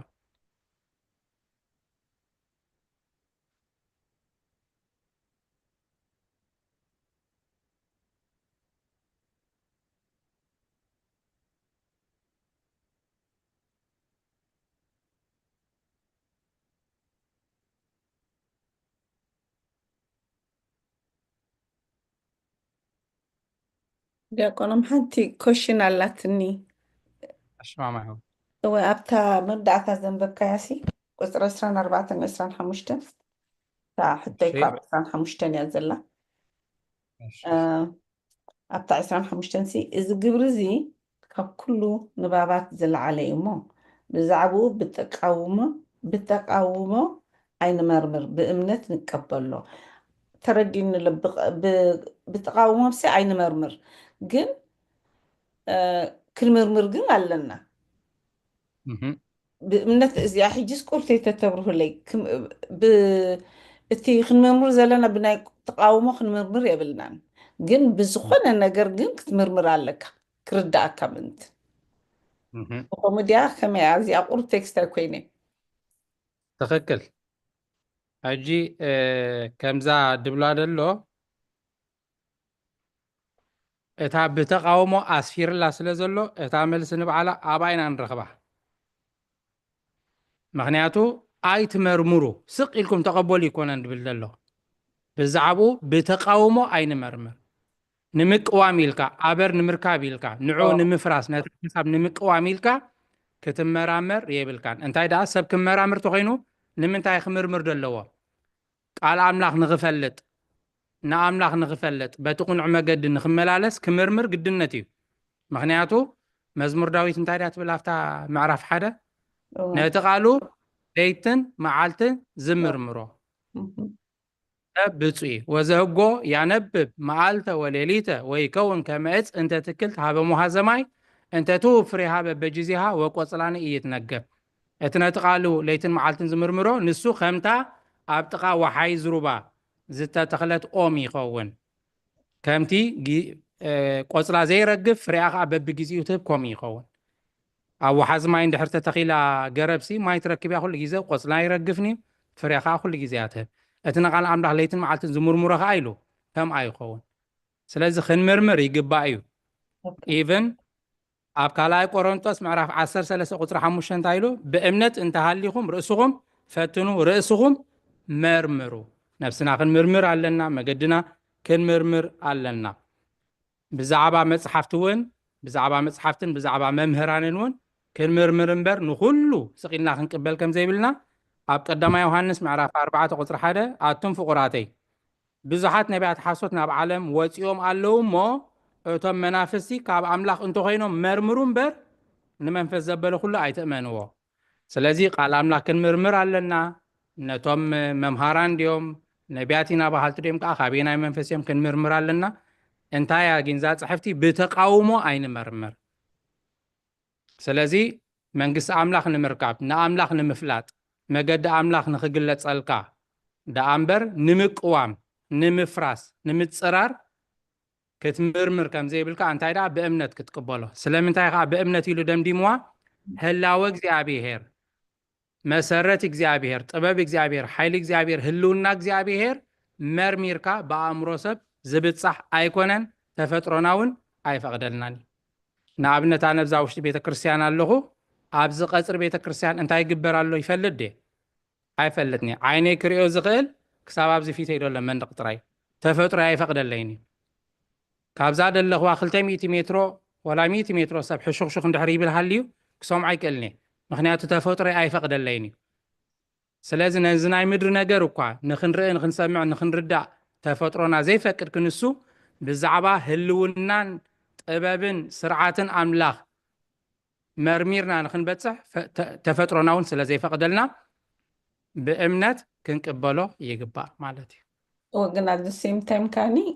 thank you ዲያቆን I do understand ተረዲኑሎ ንሓቅኻ ክንምርምር ኣለና ተፈቅድ ሓቂ ዶ ሕጂ ንምሳሌ ዋላ ኣብ ሓደ ቤተክርስትያን ትኸይድ ነርካ ሞ ስቂልካ ተመሪሕካ ክትከይደ የብልካን እቲ ሓቂ ናይ ጎይታና የሱስ ክርስቶስ ኩሉ ግዜ ኣነ ሓቂ ኣነ መንገዲ ሓቂ ይብለና ኣሎ ምሽ ሕጂ ነዚ እዚኣ ዘምፃእካ እንታይ ኣብዚ እዋን ዘለናዮ ጥራይ ተመሪሕና ኢና ንኸይድ መብዛሕትኡ ዝሪኦ ዘለኹ እቲ ንማልባት ኣነ ተጋጊ ክኾን ክእል ግን ክትምርምር ኣለካ ስቂልካ ኣብቲ ቦታ ክንዲ ዓመት ነይረ እንዴ ከመይ ኢለ ዘይኮነሲ እቲ ሓቂ ናይ ጎይታና የሱስ ክርስቶስ ዝብላ እንድሕር ናይ ሓቂ ምስኡ ኣለካ ኮይንካ ነቲ ሓቂ ክትምርምር ይግባእካ እዩ ኢለ ክስታ ገይርያ እሞ ቴንኪዩ ገሊፅካለ ኣለካ ፅቡቅ ጌርካ ካ ቴንኪዩ እዛ ድበልክያ እዛ ቀዳመይቲ መልእክቲ ዮሃንስ ምዕራፍ 4 ቁፅሪ 1 ትገልፀ እያ ድነት ክትምርምር ኣለካ ካበየናይ መንፈሲ ካህን ይኹን መርጌታ ይኹን ዲያቆን ይኹን ሰባኺ ይኹን ቤተ ክርስቲያን ትኹን እንታይ ዓይነት ኣካይዳ ትኸይድ ኣላ እንታይ ዓይነት ትምህር ኣላ ብወንጌል ብመፅሓፍ ቅዱስ መሰረት ጌርካ ክትምርምሮን ነቲ ሓቂ ክትፈልጦና ኣለካ እምበር ተጎቲትካ ክትከይድ የብልካን ካህን ስለ ዝበለካ ወይ ካልእ ስለ ዝበለካ ካብ ወንጌል ወፃእ እንድሕር ድብለካ ኮይኑ ክትቅበሎ ይብልካ እንጂ ነቦታት ክትሓትትን መፅሓፍ ከተንብብን ይግባእ ማለት እዩ ክትምርምር ይግባእ እዩ ቃል ህይወት ተስማዕልና ማማ ህይወት ሓራይ ንሓደ ዕድል ክህብ እየ ብድሕሪኡ ናብ ኣቦና ብመልኣከ ሰላም ክንሓልፍ ኢና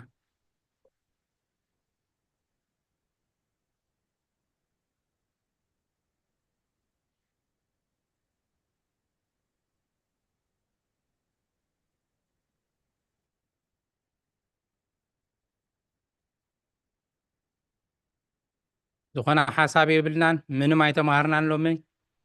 ወላ ሓንቲ ሓዝናን ወይ ብፍሉይ ደስ ድበለና ወላ ሓንቲ ንባብ የለን እሱስ ተማሂርና ኢና ዲያቆኖ ብጣዕሚ ፅቡቅ ተማሂርና ቴንኪዩ ንኩልኩም ክትብሉ ከለኹም ንስከፍ ንሕና ከዓ ኣይ ኖ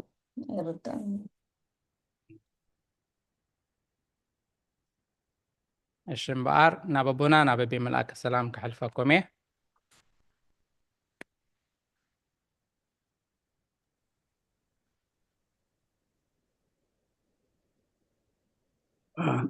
هراي كبرن مسجانا نجزابير أملاخنا يكون أونا دياكون محاري على هو تسمع لنا زمن أقل قلتك يبارخ مزمور زمركي حفتنا ملون زماري ملاختي يسمع لنا تم كلهم نتا مزمور بتقسي نتتوهبكم تقساتات بمنباب كابز التمهرنا يو هيمانة أبوون زتردأكم دستنتنكمو كمون كم حتى غيركم أغريبكم نخلنا زخون أبز قبائي تساتفكم زمسهم جابير أقل قلتكم يبارخ كبرن مسقانا نعملاخ يكون بتا حتى ناي حفتنا هيوت كجمر حاونا دياقون صبقر كابري خيخا توساخ دما انتهالو أبتي زحلفة نايلم ورحي كنو مهارض أننا قدامي تسولنك معرف حمشته قطري أسران حدن أسران كلتن انتاي زبل نخلو تعذبوه نتسناي حزوه كابكفو زبالة كل خاء رحقو إلو كنمرمر قدف نهوات نزل على ماونت نسماوسي نمدراوي نقزيو نبلعو خمان نمارامرو ويدما نتنققلو إنا سبات نمعنقف ويدما نمكاتعي إلنا تقصتات هاسو كنبل أدلاي أيكونان نحنا أب أمنت كنت أنا نخالق نزتقاقي دما كنملس نزور حقو دما كنقرب انت دعا كوينو جن نخلو تعذبوه نتسناي حازوه كاب كفؤ زبلا كل خاء رحقو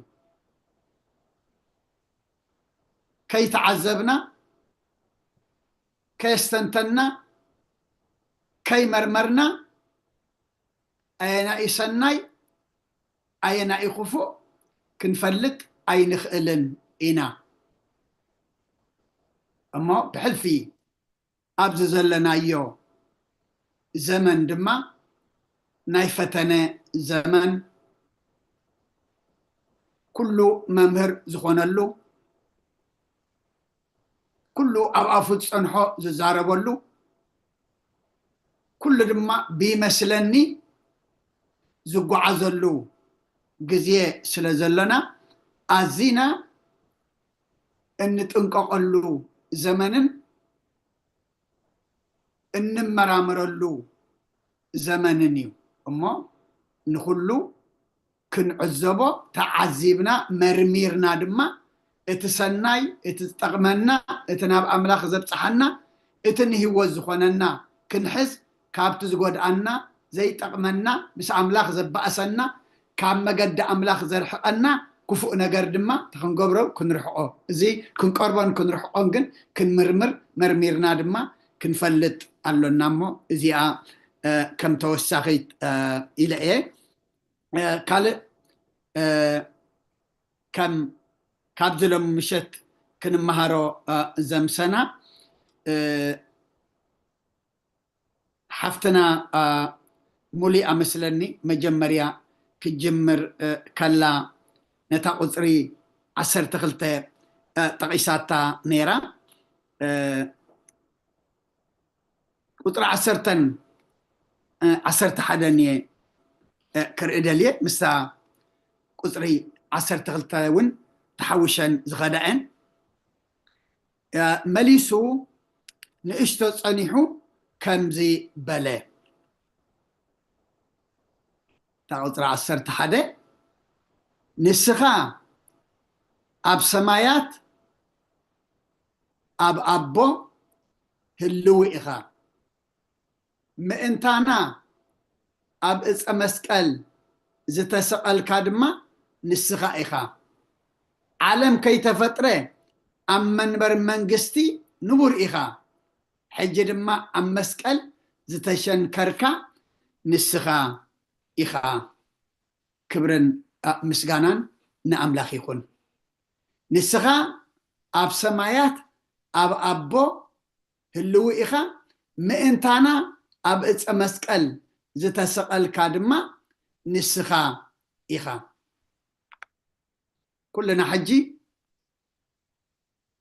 أبزا أوان زيئة أب حنتو بوتا إنا زلنا ولا أبتا زلنا إياه بوتا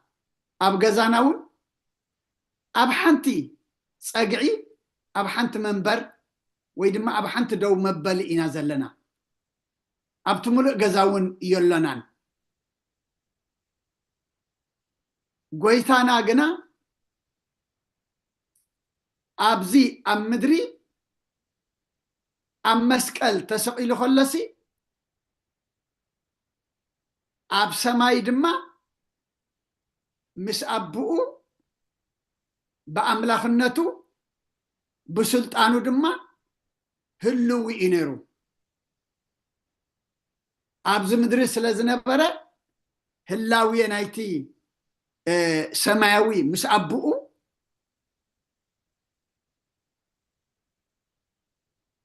أي نبرن مالت أيكونن أب سماي كله أب إس أمسكال نيرو أب إس أمسكال كله دما أب سماي دما مس أبو هلوي نيرو عالم كي تفتره أمن برمنقستو نيرو حج دما أم مسكال زتشنكر كادما نسخا إخا اتنبو زحات زعنقفم كريستوس تولدو كبهال كله أقدمو كم زي نبره نايكل تشح عمت مخانو غيرهم زردقوا زعنقفو بزحات ايام أبتاز تنبهلنا وانجيل يوحنس معرف 30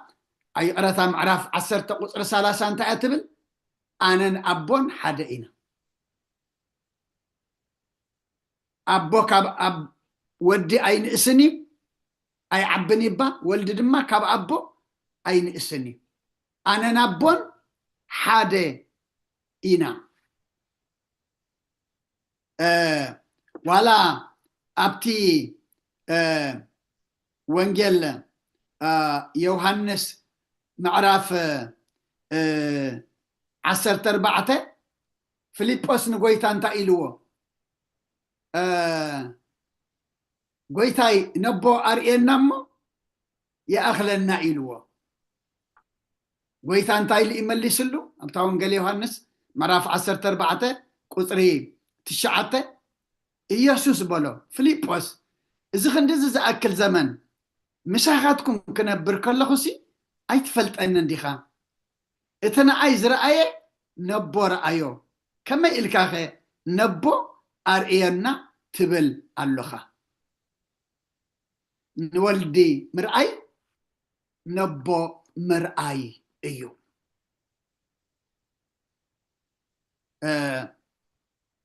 نكروسوس كم ترى سبت رحنا ترى أيئيو اتخلو فتنتات نايب على الأريوس ولدو فطوريو تنقل مريم ولادت سبنبر ولادت أملاخ يتبهلنيا إنا تبهله اتقوب آياتات زحالفة أبوتاتنا دما نتي حماق ملእخت تمرت زمص نبره نعودما بغبايه ملكع غيرهم يسعلوا ويدما زوجزوا ايو اما لك نحنا دما حجي اتي اب سمايات مس ابهلو زنبره اسيو اتا ام مسقل اب سماي كله ام مسقل نيرو عالم كي تفطر خلو ام منبر منغس نيرو اتا ام مسقل تشنكر دما نسيو ابتا كل غزي صلاه هايمانوت ننببانتا اينا نبل عالم كي تفطر مسؤلو زنبره بزيبون زخنا نجر زتفطر يلبون اينا نبل اما فصم سب فصم املاخ نصيل كازرئ فلالي خازرئ دما ايكونن كم احسن وين تفلاليو زي فلت ايو اما املاخنا اب كله هلوي ايو مستا بملكوت زي حمم نسخايخا بالتوهاد كايو سغا حمام دما نسخايخا مساب معرب مخانكا زي تموت إخا مسانا معرس سلزخونكا ون مواتي إخا حجي إتا أم مسكال زتشنكرو ميتو بموتو دما نعانا انتاي قرنا هياوان غيرنا جن بملكوت دي ميتو ملكوت مود دي ملكوت حمم دي ملكوت الساقة دي ملكوت أي حمم أي موت أي الساقة اتتساقية تزحممت زموته اتسقايو اتسقاخ حمم اتسقاخ الساقة اتسقاخ موت كله ملكوت دما أي تفولين نرو مسلا كله እግዚአብሔር أملاخنا مسقانا يبصحيا كلكم زمن أقلقلتكم يبارخ مدابنا بصلتكم عطينا حنت حبريتا اللاتني يقرتا بسنبتنا كنحبر نيرنا قرب حبرياتات بزي حقن أسقيلة رسيعية ملأختي أيحلفكن نصبح قدام درو بعلتمكت اللي تعسرت شمونته قدام صمغهادي كل جزء درو تمكت دلا معلتي صوميا أما قدام صوميو عرب بعربة قدام دما ناي صمغهاد ناي تمكت مقبليت يا أما نقدام صوم بخانا كابتن شوعت أوجات حانت بيت كريستيان نصر عطا النساء مالتي ما أو زبزح تنفاس يهبنا سلام يغنينا مدبنا بصلت كنعصو كلنا نصاب نصلت حاف نبل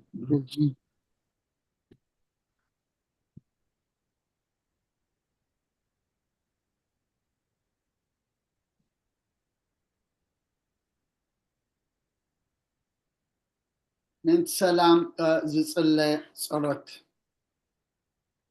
كم بحدش كل نزعج يا بير أبو بيتنا مدحنا يشكر السوس من سلام زحنت كل زغنت قدس بيت كريستيان لمن لنا أبدا على هذن مؤمنان بزح سلام كيف نقول سلام سلطان زلو እግዚአብሔር أملاخنا أيو من سلام صلي بسمايات نبر ربنا سمك يقدس منግስትኻ ትምጻእ ቃልካ እንተ ኣብ ሰማይ ከም ድማ ምድሪ ይኹን ንዕለት መግብና ለማህበና ናን ዝበደልና በደሎም ከም ዝሓደግናሎም በደልና ንኣሰና እንደገልና ኣብ ክፋድሕና እናንበረ ፈተና ይትእትወና መንግስትን ሓይልን ክብርን ንዘለዓለም ናትካ ኢማ ኣሜን ወዝት የማርያም ብናይ ቅዱስ ገብርኤል መልአክ ሰላምታ ሰላም ለክለኹ ሕሊና ከድንግል ይኽድ ስጋ ኸውን ድንግል ይኽድ ኣደ እግዚአብሔር ፀባኦት ጎይታ ሰራዊት ሰላም ለክለኹ ንስኺ ካብ ኣንስቲ ብርክቲ ኢኺ ፍረ ከርስኹም ብርኺ ኦ ምልዕተ ጸጋ እግዚአብሔር ምሳኺ እዩ ኦ ፍስቲ ደስ በልኪ ኃጢአትና ክሰርየልና ነፍቲ ወድኺ ኢየሱስ ክርስቶስ ምእንታና ምሕረት ለምንልና ኣሜን ኦ ንኹልት ሕጂ እግዚአብሔር ልመነካን ማልደከን ኣለና ኦ ንጉስ ሰላም ሰላም ሃበና ኩሎም ካና ኣኸመኦ እግዚአብሔር ኣጥርየና ጸጋኸው ነፍሰልና ጀካን ንፈልጥ ባዕድ ኣምላኽ ይብልና ቅዱስም ካን ሰምን ጽውዕን ኣለና ኣብ ሰማያት ዘለኻ ንስኻ ሰላም ከዓብል ነፍሲ ኩልና ሓድር ኣብዚ ዓለምን ዝንባርና ሰላም ሓሉ ኩሎም መራሕትን ሰበ ስልጣን ብቅዱስም ካ ሰላም ሃቦ ኣብ ዙርያና ዘሎ ምኳን ተዛብካ ምኽራት أتاونا مصانا زلو قراوتنا بكل سلام حلوة بودون بقون عنوات كنبرن بكل سنة بخود ما نعخاني جابير بمفرح بحياونات كنركبن كرسوس مسؤولس منفس قدسن سجانا صناعتهم بوزل لك على من كل سعن نزل علم علم امين حر املاخ محرن رب هلا املاك رب لنا ساعات معلت تبارك لنا قدس እግዚአብሔር املاخنا ساعات زمش دي ادم ما بارك لنا صلنا يصلت املاخنا تلاقي خطرخبوا لهم نخو هبكم مع صقعكم حبلوا خفتكم الكان اخم سخات تركبوا سخات تقبلوا سخات تريو صلات جبرلنا كن مهارو زمسنا قال كادم املاخنا قال كام خانو فليتنا بنا اذن منفس سمعنا اب امرنا قريصنا اب لبنا قمتنا كن حاسبو كن سنتنو كن مرحلو كن نبرلو دما اسف حجزنا شماعت طرح ديكوناس سمعنا خنقبر قرنا خنصدق املاخنا اسف حجزنا عالم سلام نزازلنا يا هاجر سلام هاجرنا حزبنا نغرابتنا منغنا سلام هبنا زي ابغزات كاليفورنيا نريو زلنا بارع حو معدم ما املاخنا اسخاء قرر اسخاء فايو اسخاء زحلو እግዚአብሔር املاخنا نكل زخونا لك كم كل ነገር نعخ حليفنا نبكى لنا كم محرت كم بدلنا يتخيدنا كم محرت كم بدلنا يتخيدنا كم محرت كم بدلنا يتخيدنا اب حزن زلو صاننا علنا اب حمام زلو فوسلنا اب ጭንቅ መከራ ጸባን ዘሎ መሰረፍ ጠረለም ተአሲሮም ዘሎ مقاوحام سبيركا سنسلتهم بتيكا حراو صالنا يوفروا دحان يتولنا زغشو دحان ملسلنا ولدنا نعبيم زلنا باركا قدس كانت كاغر كعبيلنا قدس እግዚአብሔር املاخنا برهان لدتكا بدحان سلام كم زبصحنا برهان ጥምቀትካ ድማ بدحان سلام ابصحنا شانا زو علكا تمسكن مشانا تحضر ما معقبك نزم كلهم ابزي مدبزي ابز غبا ازي زلو ድማ املاخنا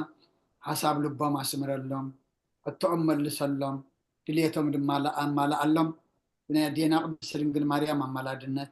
بنا ملاخت ترادعنت بنا نبياتنا هورياتنا صادقان سمايتاتن صلوتاي تفلينا كم تنا هوريات زمهر كايم اب سمايات نبر ربنا نبلنا نصوع كالنا سمكاي قدس منغستغا تمصا قادكان تاب سماي ومدما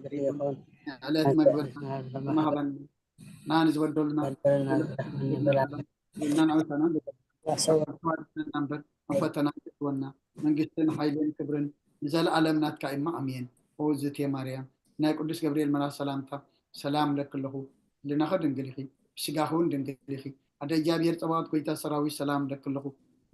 شغكا عن السبرختيخي ركرسكم برخي هو من تتصقى يا بير مساخي وفستي تسيولكي فكياتنا خسريلنا افت ودخي يسوع كريستوس من تانا محرات لمن لنا امين افتحوا يسري زينا املاكن مدان يسوع كريستوس كان سريات قدم ساسي ابس ولد لبر كساتي برهان انتم ابي كانت ويد يكون مسارو كسانات بسمكم ونفتانون صحنا يرسين كلوان سمات زيو مهارن كريستوس مال 10 تغلته زيو مهارن كريستوس زيو مهارن كريستوس زيو مهارن كريستوس زيو مهارن كريستوس زيو مهارن كريستوس زيو مهارن كريستوس زيو مهارن كريستوس زيو مهارن كريستوس زيو مهارن كريستوس زيو مهارن كريستوس زيو مهارن كريستوس زيو مهارن كريستوس كمون بنت اجزتنا مريم مهارن كريستوس مال 10 تغلته بنت اجزتنا مريم مهارن كريستوس بنت اجزتنا مريم مهارن كريستوس بنت اجزتنا مريم مهارن كريستوس بنت اجزتنا مريم مهارن كريستوس بنت اجزتنا مريم مهارن كريستوس بنت اجزتنا مريم مهارن كريستوس بنت اجزتنا مريم مهارن كريستوس بنت اجزتنا مريم مهارن كريستوس بنت اجزتنا مريم مهارن كريستوس بنت اجزتنا مريم مهارن كريستوس بنت اجزتنا مريم مهارن كريستوس بنت اجزتنا مريم مهارن كريستوس ጸጋ ጎይታና ኢየሱስ ክርስቶስን ፍቅሪ እግዚአብሔር አቦን ሕብረት መንፈስ ቅዱስን ኣብ ልዕለይና ኣብ ልዕሊ ኩልኹምን ኣብ ልዕሊ ኣብዘ ዘለና የቦታን ዕፅፍን ድርብን ኮይኑ ይውረድ ክብርን ምስጋናን ንኣምላኽ ይኹን ኩልኹም ዘመን ኣገልግሎትኩም ባርኽ ብርሃነ ጥምቀቱ ድማ ብድሓነ ሰላም የብፅሐና ብሩኽ ምሸት ብሩኽ ለይቲ ይግበረልና አሜን አጀሚሩ ዘፈጸመና ሎለ ባህሪ እግዚአብሔር አምላክ ክብርን ምስጋናን ንዑ ይኹኖ امين امين ابتاتنا كلكم بروح ليتي قال هيوت اسمعنا امين دحان حدر قبلوت يسمعنا አገልግሎትኩም ይባረክ እድመጠና ሁሉኩም ይሃብኩም امين امين قال هيوت يسمعنا بوتات دياقون حونا كلكم دحان حدروا